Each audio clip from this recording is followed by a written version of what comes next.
தேவனை வரவழைத்தார்கள். குழந்தைக்கு அழகவி கை கால் கண் மூக்கு செவி உறுப்புகள் படைத்தார்கள். சரிதான். அழகான ஆண் பிள்ளை ஆங்கார பார்வையோடு படைத்தார். பார்வையாக படைத்தார்கள். ஆங்கார பார்வை என்ன? அதாவது ஒரு குழந்தையின் பாருங்க என்ன இப்போ இவ்வளவு நேரம் இந்த சிவபெருமான் பிள்ளை வரம் கொடுக்குன்னு சொல்லி அவசரத்துல கொடுத்தாரே. சரி. பகவான் கொடுத்த குழந்தைக்கும் இப்போ பிரம்மதேவன் படைத்த குழந்தைக்கும் அவ்வளவு வித்தியாசம் இருக்கும் பாருங்க. மர்மம் கைப்பட்ட பிறகு பக்குவமா இருக்கு குழந்தை. அதான் அவரவர் தொழிலை அவரவர் செய்ய வேண்டும் சொன்னாங்க. ஆமா.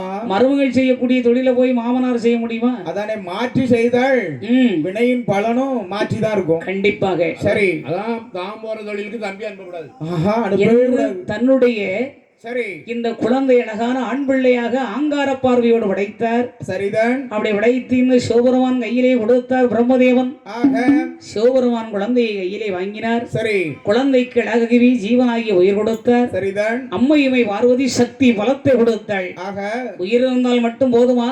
சக்தியும் இருக்க வேண்டும் அல்லவா? குழந்தைக்கு அப்படி சக்தி உண்டாகியதான் கூக்குரலிட்டு அழுகின்றார். சரி. அழகான ஆண் பிள்ளை. ஆமா.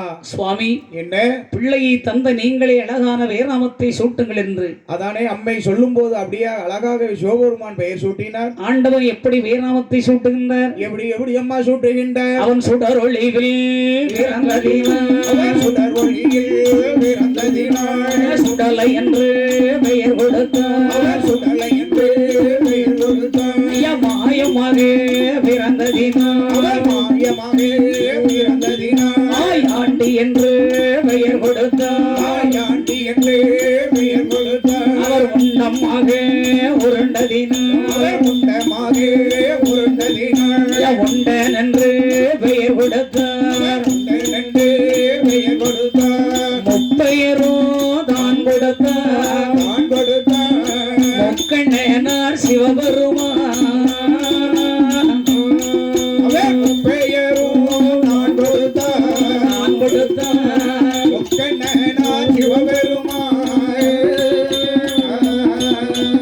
அவன் சுடரொளிவில் பிறந்ததினால் சுடலை என்றும், மாயமாகவே பிறந்ததினால் மாயாண்டி என்றும், முண்டமாகவே அவன் உருண்டதினால் முண்டன் என்றும்.